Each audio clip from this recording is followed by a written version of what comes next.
Hey y'all, hey, I'm gonna try doing a couple videos, that way I can keep what I want to say in a watchable time frame instead of, 20-30 minutes.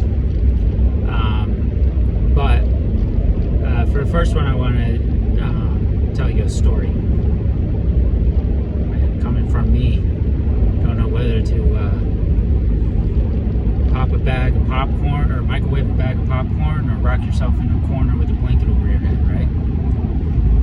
But I kid. This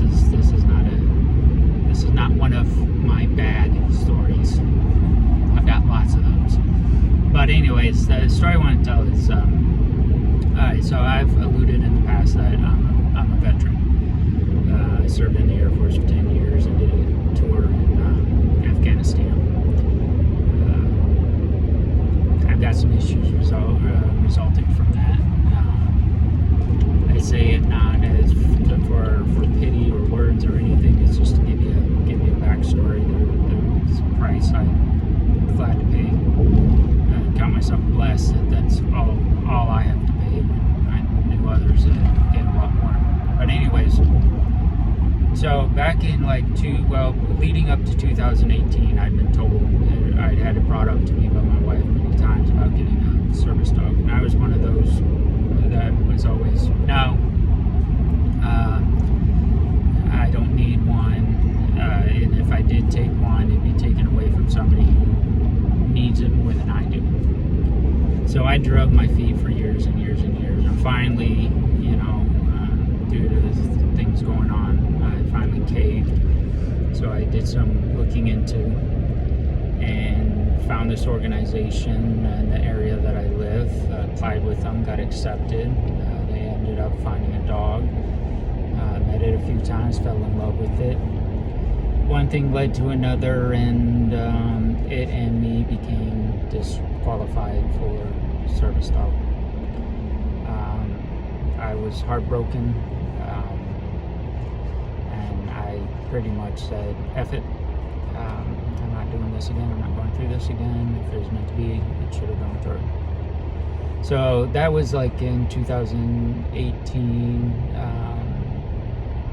Got rejected middle of 2018. So, my wife, she kept saying, no, try again, try another organization. I didn't feel good about this, organization, and, just try again, just find somebody else. No. Finally, is like Christmas time of 2018, I said, okay, fine, I'll give it another shot. So I went online, I found, looked up more organizations, and it was like the third one that I looked up it turned out to be maybe an hour south of me. So I looked into them, seemed good, seemed legit. Big campus, been doing this since 1983. So I applied a week after Christmas. They said it can take 6 to 12 months for the whole process. They were at my house in April doing a house visit, letting me meet one of the dogs in training, see how I acted around it, see how it acted around me. I think more was the thing, and make sure I didn't live in a cardboard box. And by May 1st of 2019, they had called me saying, can you be at our organization 2nd of June? I was like, yes. So, on the flip side, the other half of that story is my current service dog, who I will keep nameless, and there's reasons for that. But anyways,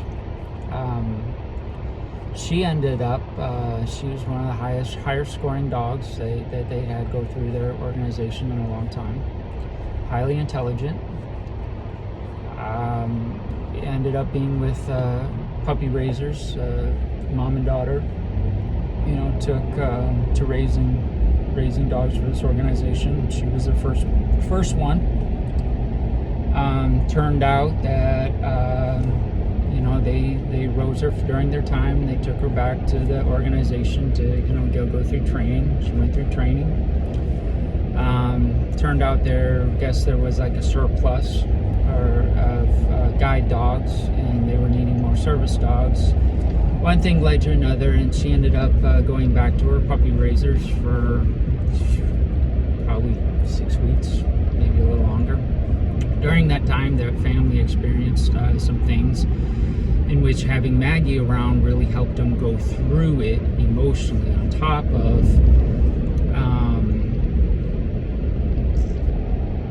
the mom ended up breaking both of her arms and being in a cast, and Maggie was there to help her through that.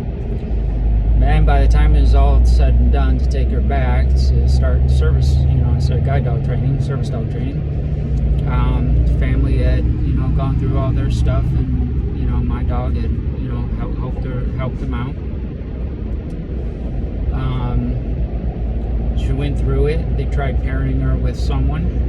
That ended up falling through, and it fell through. She went back to her puppy raisers for a while. And finally, I got my package, and they were like, yeah, I think we found somebody.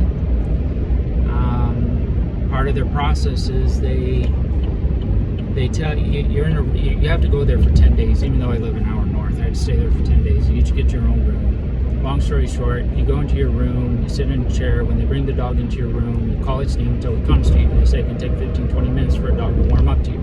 I called her name once. She ran over immediately, licked all over my face. They were in the room for maybe 20 seconds, and then they walked out. What's the whole point of this? The whole point of this is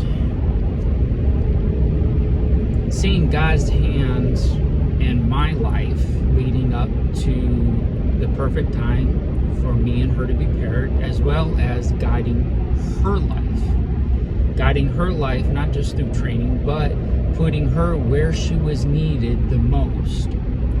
And then causing certain things to happen so that me and her would be paired together. You guys see that? Why do I bring this up? It's a story I remind myself of as often as I can, because it shows how, as I said, God didn't just have his hand in my life, guiding me along the path, taking me on a side tour,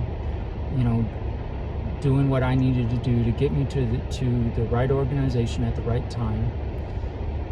But he also had his hand in her life, guiding her to where she needed to be the most, and then guiding her along so that our paths would cross at the exact right time and we would be matched up. Had anything different had happened, me and her would not have been matched up together. And yet she's exactly what I need. And she's just a very unique dog. She's highly intelligent. That's kind of a double-edged sword. But again, that's what I need in a service dog.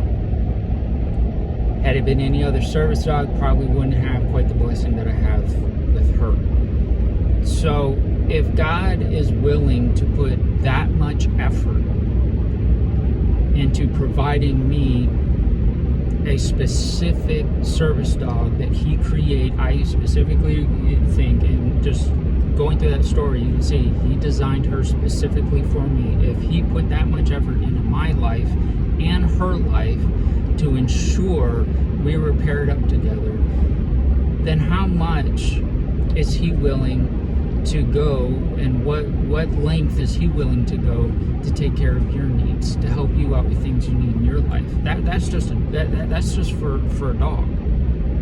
Okay, he went through all that effort so I could have the right service dog, and he went in and he created this service dog just for me. How much more is he willing to go through for even greater, more important things in our life? Not only that, but what extent is his hand moving and guiding things that are happening in the world?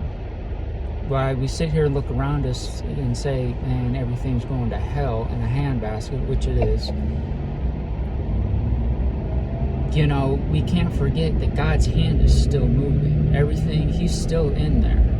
And when it seems like things just are looking bleak, like I've never never going to find a service dog because I got turned down by one.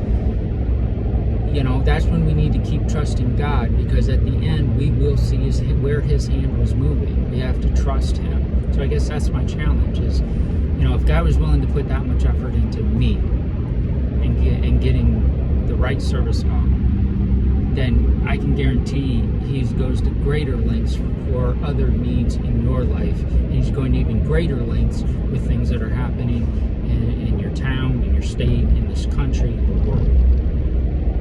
So I just wanted to share that story. I hope it encourages somebody. And I'll see you on the next video, because I'm going to make another